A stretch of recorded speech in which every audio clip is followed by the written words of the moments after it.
तो दोस्तों आज मैं आपको 2012 में रिलीज हुई मूवी द बे के बारे में बताऊंगा, जो कि एक found footage horror sci-fi movie है जिसको बैरी लेविंसन ने डायरेक्ट किया है। और ये मूवी वाकई में काफी खतरनाक है अगर आप इसके बारे में ध्यान से सोचेंगे। इस मूवी की IMDb रेटिंग है 5.6 स्टार्स आउट ऑफ 10। और दोस्तों मैंने कल ही इनक्यूबस 1982 वाली फिल्म को एक्सप्लेन किया है, जो कि बिल्कुल द एंटिटी जैसी फिल्म है, लेकिन यहाँ पर हमको उस डीमन के बारे में और ज्यादा डिटेल में बताया गया है, तो जाकर जरूर देखना, link is in the description. तो चलिए अब बिना किसी देरी के चलते हैं सीधा वीडियो की तरफ।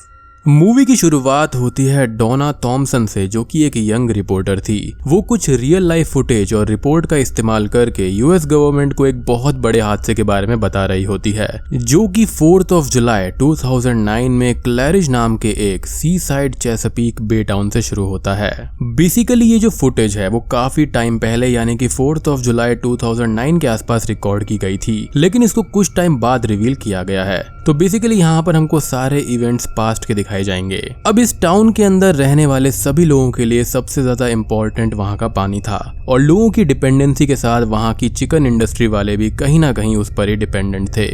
वहाँ के लोगों को इस बात के बारे में पता चलता है कि चिकन इंडस्ट्री वाले वाटर क्वालिटी के साथ खेल रहे हैं, और यहाँ तक कि उस पानी के अंदर वो चिकन एक्सक्रीशंस और टॉक्सिन्स को मिक्स कर रहे हैं। लेकिन वहाँ के रहने वाले मेयर स्टॉकमैन ने इस बात का इस्तेमाल करके लोगों के मन के डर को एक अफवाह बना के झूठ बोला कि पानी बिल्कुल सही है, क्योंकि चिकन इंडस्ट्री से क्लैरिज की इकोनॉमी बढ़ रही थी। और यहाँ तक कि वो उस पानी को खुद पीकर ये बात कहता है कि वो पानी बिल्कुल सही है और पीने के लिए बिल्कुल सेफ है। इस बात को सुनकर सभी लोग मान भी जाते हैं और उस पानी को भर भर के इस्तेमाल करने लगते हैं। लोग इस पानी को अपने स्विमिंग पूल में डालकर इस्तेमाल करते थे और यहाँ तक पीते भी थे। इस पूरे इवेंट को डोना अपने न्यूज चैनल के साथ में कवर कर रही थी। अब धीरे धीरे होता यह है कि बहुत सारे लोग एक अजीब तरह की स्किन डिजीज के साथ में बीमार होने लगे थे। दूसरी तरफ सिटी के एनुअल क्रैब ईटिंग कॉन्टेस्ट में भी कई सारे लोग बुरी तरह से वॉमिट करने लगते हैं। यहाँ तक कि एक औरत भरी पब्लिक में उस बीमारी के साथ अपनी जान की भीख मांगते हुए चलने लगती है। अब वहाँ के लोकल हॉस्पिटल में डॉक्टर जैक के पास कम से कम 30 लोग उसी तरीके की बीमारी के साथ में पहुंच गए थे। अब यहाँ पर बढ़ते पेशेंट्स को देखकर उन्होंने CDC को कंसल्ट करने का सोचा और इस अजीब से दिखने वाले इन्फेक्शन के बारे में उन्हें बताया। और एक दिन जब पुलिस अपने रेगुलर चेकअप राउंड पर निकलती है, तभी उन्हें एक डेड बॉडी दिखाई देती है, जो कि उस बीमारी के कारण से मर चुकी थी। दूसरी तरफ हम स्टेफनी और एलेक्स को देखते हैं, जो कि अपने न्यू बॉर्न बच्चे को क्लैरिज की तरफ लेकर जा रहे थे, और वो आसपास में चल रही इस बीमारी के बारे में नहीं जानते थे।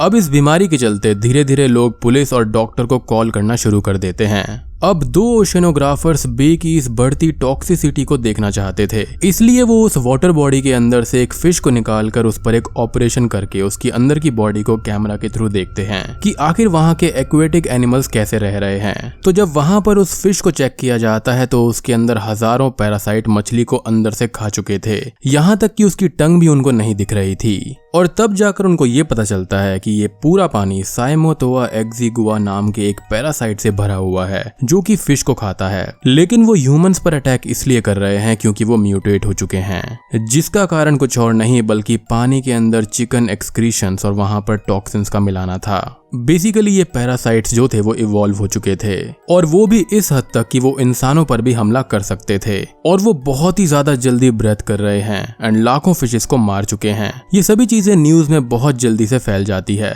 अब एक फैमिली एक दूसरे के साथ फिशिंग करने क्लैरिज में आई होती है, और वो जिस मछली को पकड़ते हैं उस मछली की टंग को ढूंढने की कोशिश करते हैं, लेकिन उनको वो टंग नहीं दिखाई देती। और जैसे ही वो उसको देखने की कोशिश कर रहे होते हैं तो उसके अंदर से एक अजीब तरीके का पैरासाइट निकलकर उसे काट लेता है और वहां से वापस पानी में भाग जाता है।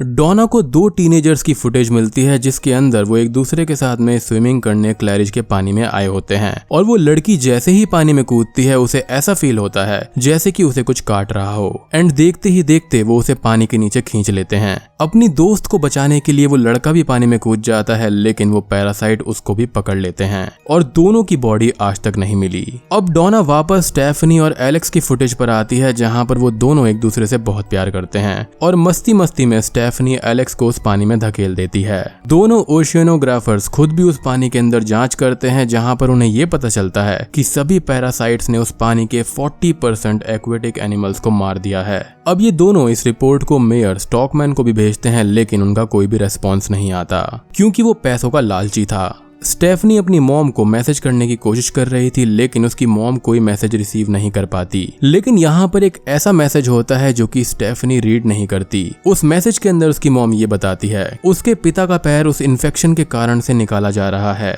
एंड ये भी कि वो घर पर ही रहें और वहां पर ना आएं, और यहाँ पर जितने भी लोग हैं वो शायद जिंदा भी ना रहें। अब सभी हॉस्पिटल्स पेशेंट से भर जाते हैं।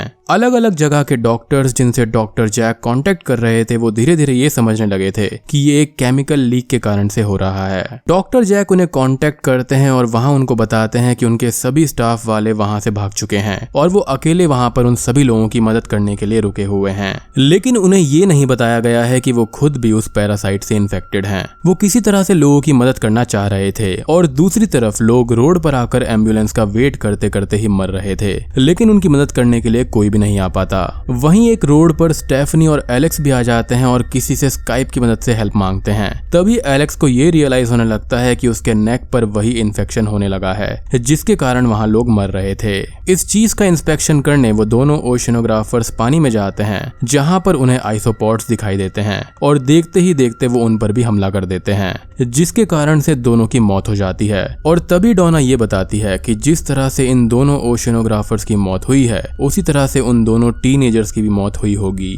डॉक्टर जैक अब हॉस्पिटल में सभी लोगों के मरने का एक वीडियो बनाते हैं ताकि वो सभी लोगों तक इस चीज को पहुंचा सके और मदद मंगवा सके। वो उस वीडियो में ये बताते हैं कि वो एक वायरस नहीं बल्कि एक ऑर्गेनिज्म है जो कि लोगों को अंदर से खा रहा है और वो सेकंड्स की स्पीड पर बढ़ रहे हैं।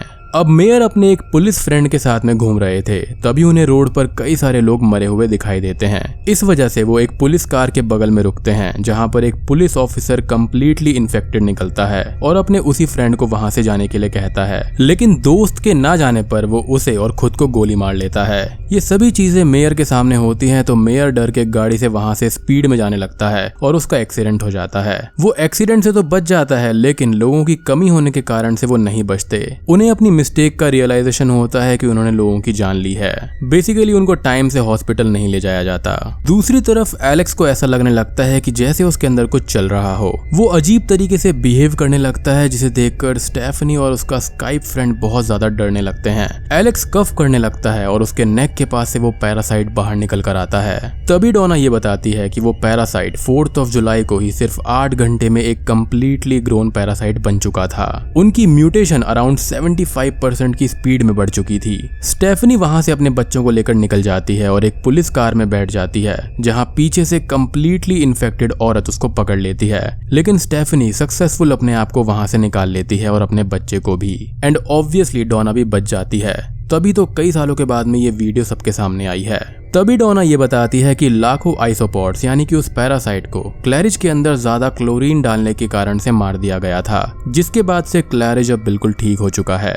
अब कई लोग उस आइसोपॉड आउटब्रेक में बच भी गए थे, लेकिन कई सारे लोगों की जान चली गई थी।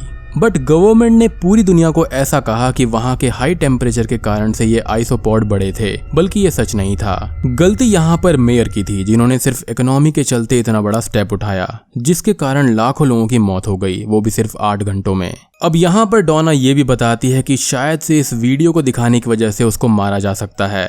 और मूवी के अंत में हम ये देखते हैं कि वहाँ के सिविलियंस इस पानी को एंजॉय कर रहे होते हैं और इस बात से बिल्कुल अनजान होते हैं कि वहाँ की 40% लाइफ खत्म हो चुकी है, यानी कि एक्वेटिक लाइफ, और यहाँ पर कितने सारे लोगों की जान गई थी। और वो ये फिल्म यहीं पर खत्म हो जाती है। तो दोस्तों ये थी द बे 2012 फिल्म की कहानी। तो बेसिकली यहाँ पर हुआ ये कि एक टाउन के मेयर के नेग्लिजियंस की वजह से ये सब हुआ। इकोनॉमी को बचाने के लिए उसने पानी के अंदर टॉक्सिन्स को छोड़ना अलाउड रखा। चिकन के एक्सक्रीशंस और बहुत सारे टॉक्सिन्स की वजह से ये पैरासाइट बहुत ज्यादा म्यूटेट हो गया, जिसकी वजह से ह्यूमंस की लाइफ चली गई। इस चीज को हम आज की सिचुएशन से भी थोड़ा बहुत जोड़ सकते हैं। एंड जस्ट इमेजिन अपनी फैमिली को ऐसा अपने सामने तड़पता हुआ देखकर कैसा लगता होगा। So it was a good movie कि यहाँ पर फैक्ट्रीज कैसे टॉक्सिन्स और वेस्ट मटेरियल्स को नदी या फिर लेक में फेंक देते हैं, एंड इवन गवर्नमेंट भी उनकी हेल्प करती है, जो कि काफी ज्यादा बेकार बात है। उम्मीद करता हूँ कि आपको वीडियो पसंद आई होगी। पसंद आई है तो लाइक कर देना, चैनल पर नए हैं तो सब्सक्राइब कर दीजिए। तो मैं आप सबको मिलता हूँ अगली वीडियो के साथ में, तब तक के लिए स्टे